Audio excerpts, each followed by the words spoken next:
और आज मुझे जाना था विमेन आर्टिशन से मिलने के लिए। जी हाँ, मेरे रिसर्च वर्क से रिलेटेड।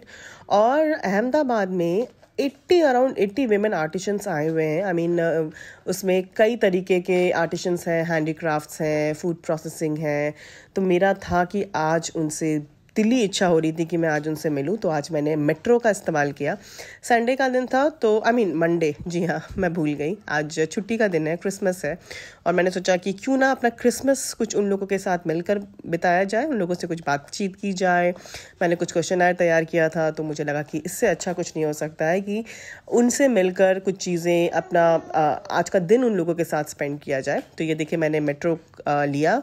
और एक्चुअली मेरे घर से काफ़ी दूर था, तो मुझे 2 मेट्रो चेंज करने पड़े, 2 ऑटो चेंज करने पड़े, तब जाकर मैं उन तक पहुंच पाई। बट अच्छा है, एक्सप्लोर करने के लिए कुछ नई चीज़ें ज़रूरी है। और आई थिंक बहुत कन्वीनियंट हो गया है मेट्रो के साथ ट्रैवल करना। आप कितने ही दूरी पर क्यों ना हो, बट अगर आपके पास ये कन्वीनियंट है तो प्लीज़ आप उबर, ओला, इन सबको अवॉइड करके, स्पेशली फेयर के मामले में 20 रुपए में इतने दूर से कहाँ तक आप पहुंच सकते हो।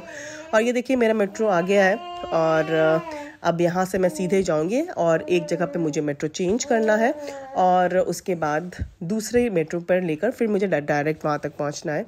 और आज छुट्टी का दिन होने के बावजूद भी काफ़ी भीड़ थी आज। जैसे कि आप देख सकते हैं, काफ़ी ज़्यादा रश था, काफ़ी लोग थे, और सब लोग कोई ना कोई घूमने के लिए निकले थे, क्योंकि अभी बहुत सारे एग्जीबिशंस लगे हुए हैं, बहुत तरीके के स्टॉल्स लगे हुए हैं।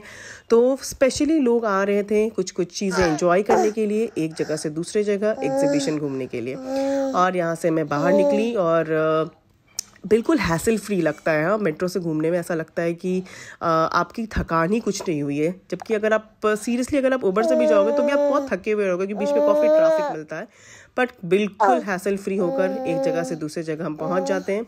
और यहाँ पर स्टेयर से उतरी मैं, और वहीं पर काफ़ी ऑटो मिलता है। और ये देखिए, मुझे तुरंत एक ऑटो मिल गया, और मात्र 20 या 30 रुपए में उसने मुझे अहमदाबाद हाट पहुँचा दिया।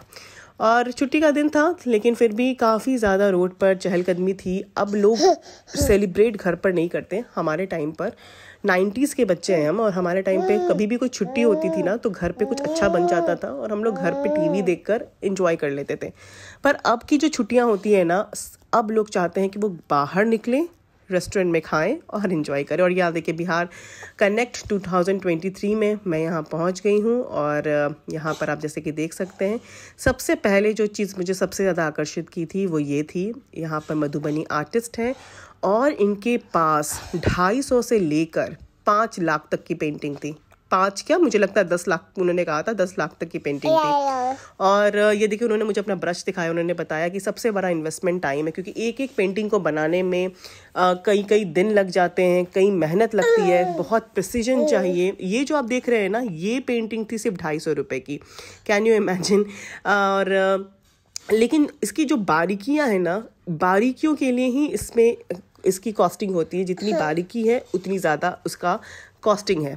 तो फ्रेमिंग वाले का अलग चार्ज है। ये जो आप देख सकते हैं, ये थी 2200 की पेंटिंग। जी हाँ, 2200 की पेंटिंग थी, और मुझे बहुत खूबसूरत लगा। बट ये देखिए, पेंटिंग बहुत खूबसूरत था, लेकिन प्रॉब्लम ये थी कि एक तो ले जाने की दिक्कत थी, और दूसरी कि मैं ये शॉपिंग के मकसद से आई नहीं थी। लेकिन फिर भी मेरा दिल नहीं किया, और मैंने यहाँ से कुछ चीज़ें खरीदी।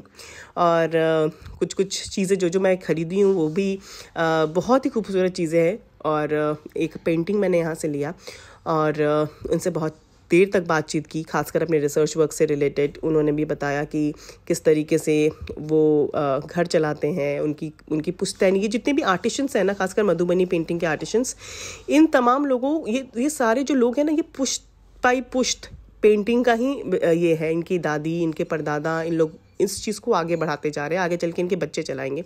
तो ये देखिए, ये सारी पेंटिंग्स आपको दिख रही होगी, और ये सारे पेंटिंग्स में 30 लोग सम्मिलित है, मतलब 30 लोग मिलकर एक बिजनेस चलाते हैं, फैमिली है। कुछ 30 में से कुछ लोगों को उन्होंने बाहर से अलॉट किया है, कुछ लोग घर के हैं।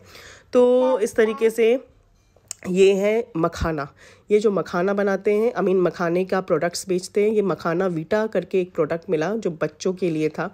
एक तरीके से जो हम लोग कह सकते हैं कि जो सेरेलैक इस्तेमाल करते हैं ना, तो वो मखाना के तौर पर हम उसे दे सकते हैं। इसमें कई चीज़ें थी, इसमें मखाना है, और ये देखिए भागलपुरी सिल्क है, साड़ी का एग्जीबिशन स्टार्ट है।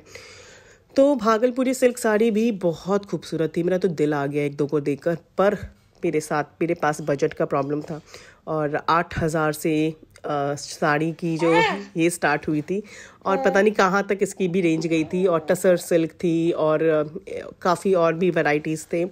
तो 8,000 से लेकर वही ये भी 2 लाख तक की साड़ी थी यहाँ पर देखकर बहुत खूबसूरत लगा। और यहाँ देखिए अब लौटने के टाइम पे काफ़ी ज़्यादा भीड़ हो गई थी। मुझे लगा था कि लौटने टाइम मुझे थोड़ी कम ट्रैफिक मिलेगी, बट ये देखिए भीड़ काफ़ी ज़्यादा बढ़ गई थी, क्योंकि अब शाम में लोग निकलने वाले थे बाहर घूमने के लिए, फैमिली के साथ काफ़ी लोग निकले हुए थे।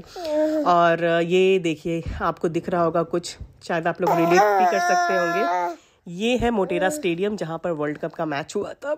मेरे घर से काफ़ी करीब पड़ता है ये स्टेडियम, और यहाँ स्टेडियम को मैंने मेट्रो से देखने की कोशिश की, और यहाँ पे मैंने मेट्रो से देखा। और यहाँ पर ये एक कह सकते हैं कि अभी के टाइम के लिए ये जो मोटेरा स्टेडियम है ये काफ़ी ज़्यादा प्रोमिनेंट जगह हो गया है अहमदाबाद के लोगों के लिए।